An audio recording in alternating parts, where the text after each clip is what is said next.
कर chain scheme या multi level marketing का जैसा फ्रॉड कर रहे थे। कुछ ऐसा गलत सा डाउट हुआ तो इस वजह से हम लोगों ने शिकायत की। पहले पूरे भारत में लगभग 90,000 इन्होंने ऐसे सदस्य बनाए। वारासिनी पुलिस ने 5 आरोपियों को किया गिरफ्तार, मिली बड़ी सफलता। बेटियों का भविष्य संवारने के नाम पर दे रहे थे झांसा, आमजनों से करोड़ों रुपए की धोखाधड़ी करने का मामला। एजेंटों के माध्यम से एक एनजीओ बटोर रहे थे रकम। आरोपियों को किया गया न्यायालय में पेश। वारासिनी से देखिए मनीष हेड़ऊ के साथ न्यूज़ मीडिया प्लस की ब्यूरो रिपोर्ट। बालाघाट जिले में तेजी से सक्रिय एक एनजीओ के द्वारा बेटियों की शिक्षा और विवाह के उपरांत आर्थिक सहयोग का झांसा देकर लोगों से पैसा जमा करवाने के मामले में वारासिनी पुलिस ने बड़ी कार्रवाई की है।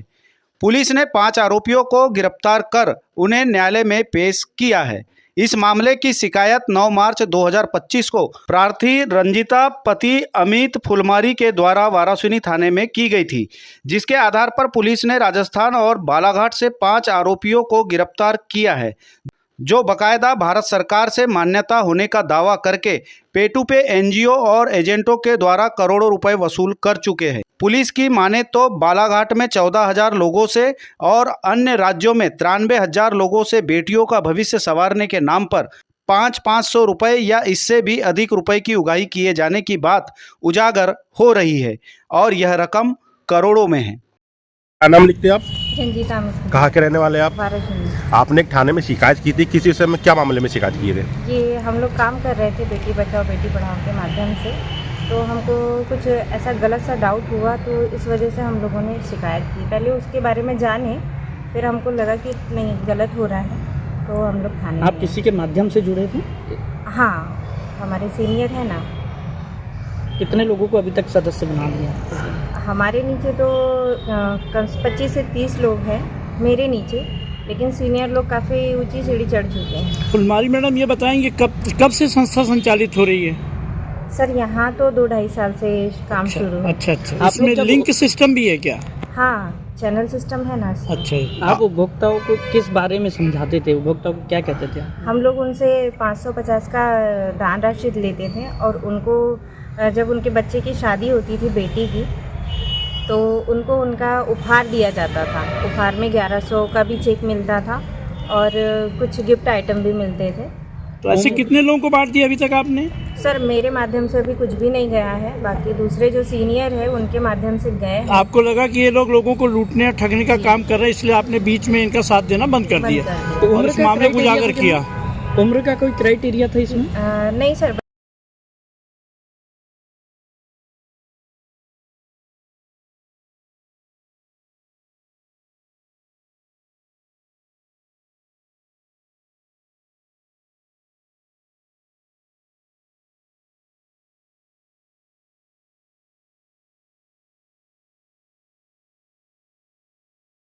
जानकारी के अनुसार बालाघाट जिले में राजस्थान जयपुर की एक एनजीओ पे टू पे के एजेंट या कमीशन पर कार्य करने वाले उन घरों में जाकर रुपए मांग रहे थे जिनके घरों में लड़कियां हैं। उन्हें भारत सरकार से लड़कियों को पढ़ाई के दौरान और विवाह के दौरान आर्थिक लाभ दिलाने के नाम पर लड़कियों के माता पिता से 500 रुपए लिए जा रहे थे, जिसकी भनक लगने पर लांजी क्षेत्र की जिला पंचायत सदस्य और बेटा बचाओ अभियान की अध्यक्ष श्रीमती ज्योति ईश्वर उमरे के द्वारा भी जयपुर राजस्थान के कथित एनजीओ के एजेंटों के खिलाफ लांजी थाने में शिकायत की गई थी।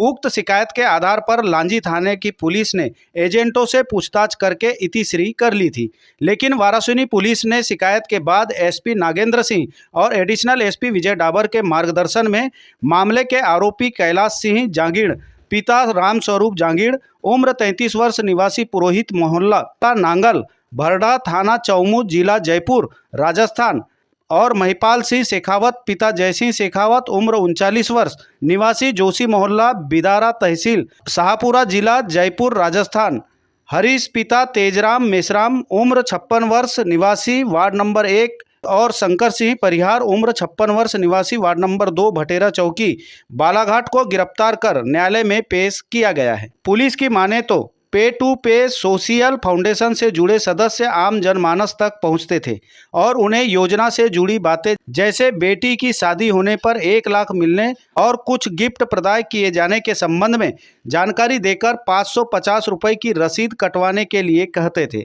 इसके साथ ही अगर वे किसी अन्य व्यक्ति की रसीद कटवाते हैं तो उन्हें 40 रुपये और 17 लेवल पार करने पर करोड़ों रुपए कमीशन मिलने की स्कीम समझाई जाती थी, जिससे लोग खुद 550 रुपये की रसीद कटवा लेते थे, लेकिन अन्य सदस्यों को जोड़ने का कार्य भी कर रहे थे, जिससे करीब बालाघाट जिले में 14,000 लोगों के जुड़े होने का खुलासा हुआ है। वहीं अन्य राज्यों की बात करें तो 93,000 सदस्यों को जोड़ने की जानकारी और 5,11,50,000 रुपये की धोखाधड़ी होने की बात सामने आई है, जिसकी विवेचना वारासिनी थाने की पुलिस के द्वारा की जा रही है।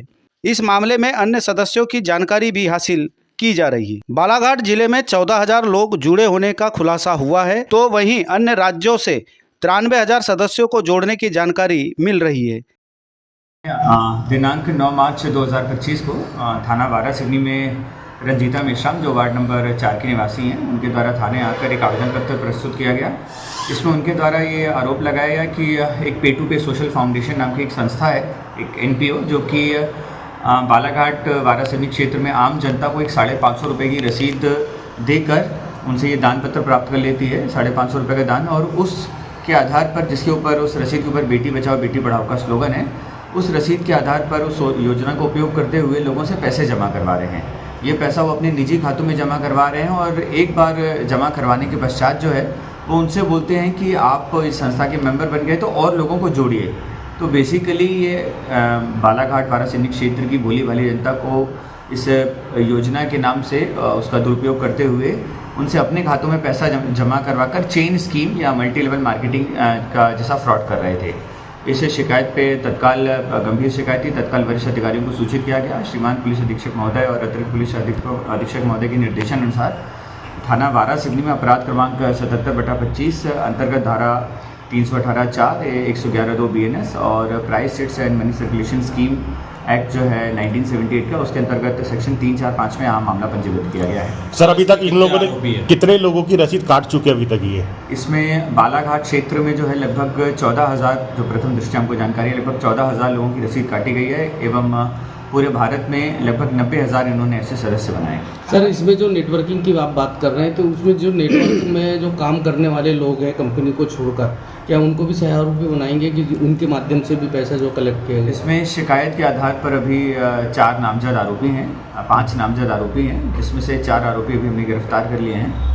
चारों को माननीय न्यायालय प्रस्तुत किया जाएगा और विवेचना के अनुसार जो साक्ष्य आएंगे उस आधार पर। एसडीओपी साहब, क्या यह NGO रजिस्टर्ड है क्या किसी फर्म सोसाइटी से या ट्रस्ट से? अभी विवेचना में जो आया है वो NGO NPO रजिस्टर्ड है, लेकिन ये दान स्वीकार करने की पात्रता रखता है या नहीं रखता है एवं क्या इसका दुरुपयोग कर सकता है। जानकारी चुनाव संबंधी, ऑडिट संबंधी जानकारी भेजी जाती है क्या? ये तो इन्वेस्टिगेशन में आगे क्लियर हो पाएगा। सर, ये उपभोक्ताओं को किस प्रकार का प्रलोभन देकर रसीद करवा देते हैं? आम जनता जो है उसको ये लगता था कि बेटी बचाओ बेटी पढ़ाओ के नाम पर इन्वेस्ट कर रहे हैं और इनको शादी में, विवाह में या दुर्घटना में, इनको जैसे शादी विवाह है तो कुछ अपना मिक्सी हो गया, ये सब आदि चीज़ें मिल जाएंगी, और दुर्घटना है तो वहाँ पे इनको अंग भंग होने की स्थिति में कुछ लाभ मिल सकता है।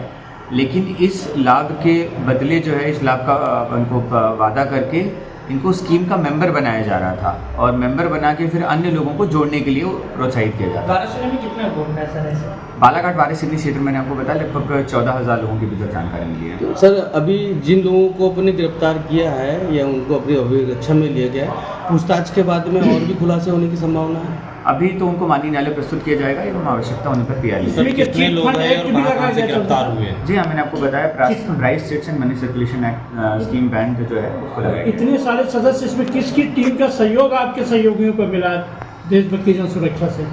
जी हाँ, हमारे पास जो शिकायतकर्ता थे उनसे हमने पूरी पूछताछ करी। उसके पश्चात जब उनके हम आवेदन से संतुष्ट हुए, इनमें हमने जिन 4 आरोपियों को गिरफ्तार किया, उनसे विवेचना में हमको फिलहाल इतने साक्ष्य उपस्थित हो गए हैं कि उनको हम गिरफ्तार कर लिया है।